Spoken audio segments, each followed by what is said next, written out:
Guys, आप लोगों ने अपनी स्कूल्स की किताबों में पीरियोडिक टेबल तो जरूर देखी होगी और उसके कुछ एलिमेंट आज भी आपको याद होंगे, जैसे कि hydrogen, helium, oxygen, nitrogen, isn't it. लेकिन क्या आपने थोरियम के बारे में सुना है, जो कि एटॉमिक नंबर 90 पे आता है? थोरियम, थोर ईयम। थोर से मार्वल का वो सुपर हीरो कैरेक्टर याद आता है, पर सवाल ये है कि क्या थोरियम और थोर इन दोनों में आपस में कोई रिलेशन है? जी हां, है। एक्चुअली थोरियम मेटल का नाम थोर से इंस्पायर होके ही रखा गया था। लेकिन आपकी जानकारी को थोड़ा और बढ़ा देता हूं। By the way, German mythology में थोर को द गॉड ऑफ थंडर कहा जाता है और एक्चुअली उसी से इंस्पायर्ड होके थोरियम मेटल का नाम रखा गया था। है ना ये इंटरेस्टिंग फैक्ट? क्या इसके पहले तक ये फैक्ट आप जानते थे? और अगर नहीं जानते थे तो चैट सेक्शन में लिखना मत भूलिएगा।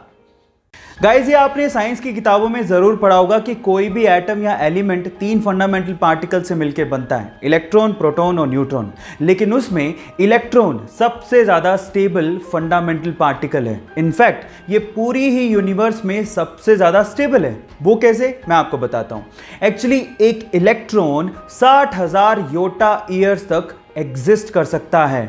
60,000 योटा ईयर्स मतलब अपनी यूनिवर्स की एज के 5 गुना ज्यादा समय तक इलेक्ट्रॉन एग्जिस्ट कर सकता है। Oh my God! ये इंटरेस्टिंग फैक्ट जान के आपको कैसा लगा, चैट सेक्शन में लिखना मत भूलिएगा।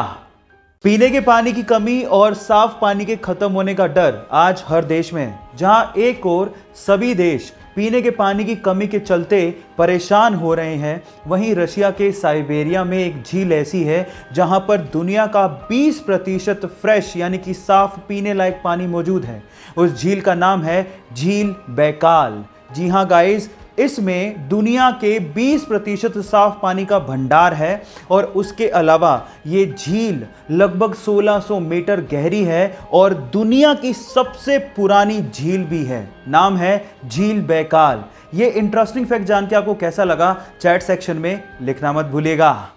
गाइस, मैथ से बहुत लोगों को डर लगता है और उसका फोबिया भी बहुत ज्यादा होता है। इसी वजह से एक बार इंटरनेट पे एक पोस्ट वायरल हो गया, जो पोस्ट आपको अभी वीडियो में दिखाई दे रहा है।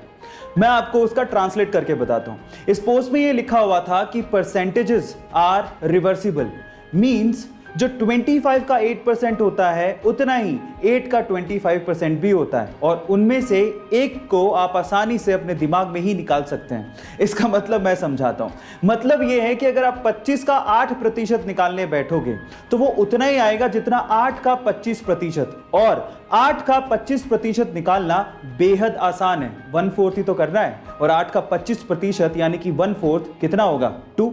ये इस पोस्ट का मतलब है। ये फैसिनेटिंग सा मैथ्स का फैक्ट जान के आपको कैसा लगा, चैट सेक्शन में लिखना मत भूलिएगा। गाइस, इंडोनेशिया में चावल यानी कि राइस की खेती करने के लिए वो लोग राइस फिश टेक्निक का इस्तेमाल करते हैं। अब ये क्या है, डोंट वरी, मैं आपको बताता हूँ। एक्चुअली इसमें होता कुछ यूं है कि राइस की खेती करने में फसलों के बीच में जो पानी होता है उसमें वो लोग मछलियां छोड़ देते हैं और मछलियों को वो लोग पालते भी हैं। अब होता कुछ यूं है कि मछलियों की ड्रॉपिंग बेसिकली किस तरह से काम करती है, फर्टिलाइजर की तरह से, और मछलियां एक्चुअली पेस्ट और इंसेक्ट्स को खा भी लेती हैं। अब इससे डबल फायदा हो गया, फर्टिलाइजर की जरूरत नहीं पड़ी, पेस्टिसाइड की भी जरूरत नहीं पड़ी, और इससे जो ऑक्सीजन की सर्कुलेशन होती है उससे 10% ज़्यादा पैदावार होती है चावल की। है ना ये कमाल की टेक्निक? आपको ये टेक्निक सुन के कैसा लगा, चैट सेक्शन में लिखना मत भूलिएगा।